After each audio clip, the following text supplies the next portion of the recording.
ఆసిఫాబాద్ మండల ప్రజలకి నమస్కారాలు। ఈరోజు జిల్లా మొత్తం కూడా అకాల వర్షాలు భారీ ఎత్తున కురుస్తున్న పరిస్థితి ఉన్నది। ప్రజలందరూ కూడా అప్రమత్తంగా ఉండాలి। ఎందుకంటే గిట్ట ఏ గ్రామానికి వెళ్ళినా కూడా చాలా అధ్వాన పరిస్థితులు మనకు కనబడతా ఉన్నాయి। ముఖ్యంగా రోడ్లు సరిగ్గా లేవు, దానికి తోడు ఒర్రెలు ఉప్పొంగి పొంగి మొత్తం కూడా ఆ నీరంతా కూడా చాలా పెద్ద ఎత్తున ప్రవహిస్తున్న పరిస్థితి ఉన్నది। ఇళ్లలో కూడా ఆ నీళ్లు మొత్తం కూడా చేరుతున్నటువంటి పరిస్థితి చాలా ప్రమాదకరంగా మారినటువంటి పరిస్థితి ఈ మండల కేంద్రంలో ఉన్నది। ముఖ్యంగా ఎక్కడ చూసినా కూడా మనకు ఏదైతే మన తుంపెల్లి వాగు ఏదైతే ఉందో వాగుకు వంతెన లేక మొత్తం కూడా ఆ వాగంతా కూడా ఉప్పొంగి పోతున్న పరిస్థితి ఉన్నది। అక్కడ రాకపోకలు మొత్తం కూడా నిలుస్తున్న పరిస్థితి ఉన్నది। అదే విధంగా గుండి వాగు కూడా అదే విధంగా ఉన్నది। గుండి వాగు వంతెన లేక ప్రజలు రాకపోకలకు తీవ్ర అంతరాయం కలుగుతున్న పరిస్థితి ఉన్నది। దానికి నిధులు కేటాయించినప్పటికీ ఆ నిధులు కేటాయించిన ఏదైతే ప్రజాప్రతినిధులు ఉన్నారో వాళ్ళు ఆ వంతెన నిర్మించకపోవడంలో పూర్తిగా విఫలమని చెప్పేసి కూడా మేము భారత కమ్యూనిస్ట్ పార్టీ సిపిఎం పార్టీగా తెలియజేస్తా ఉన్నాం। అదేవిధంగా అప్పపల్లి గ్రామ పంచాయతీ కూడా రాకపోకలు నిలుస్తున్న పరిస్థితి ఉన్నది।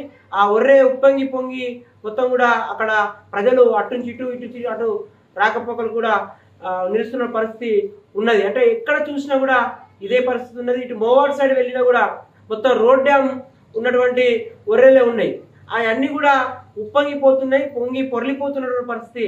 అంటే ఎక్కడ చూసినా కూడా గతంలో పరిపాలించిన ప్రజాప్రతినిధులు ఎవరైతే ఉన్నారో వీళ్ళు ఎక్కడ కూడా రోడ్లు కానీ వంతెనలు కానీ నిర్మించిన పరిస్థితి ఈ మండల కేంద్రంలో కనబడుతూ ఉన్నది।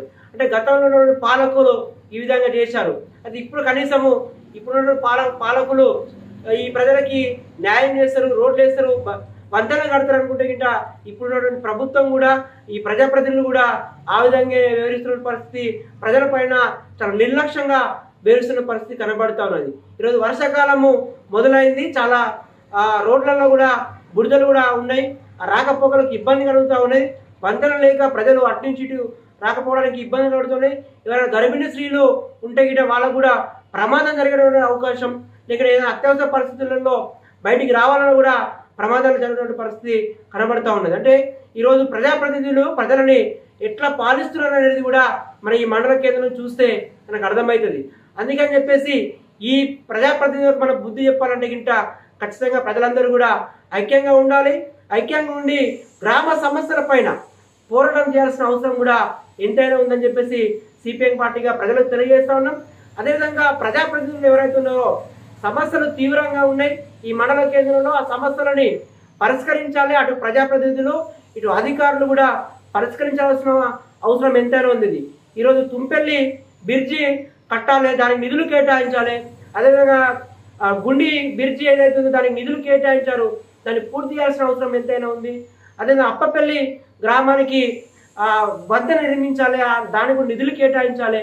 ఇట్లా చూస్తే అదేవిధంగా మోవాడ్ సైడ్ ఉన్నటువంటి ఏవైతే ఊర్లు ఉన్నాయో అవన్నీ కూడా వంతెన నిర్మించాల్సిన అవసరం, రోడ్డు నిర్మించాల్సిన అవసరం ఎంతైనా ఉంది। కాబట్టి ఈ ప్రజాప్రతినిధులు చిత్తశుద్ధితోటి ప్రజలకి ఈ వంతెనలు బ్రిడ్జిలు అదేవిధంగా రోడ్లు సౌకర్యం కల్పించాలని చెప్పేసి సిపిఎం పార్టీగా డిమాండ్ చేస్తున్నాం।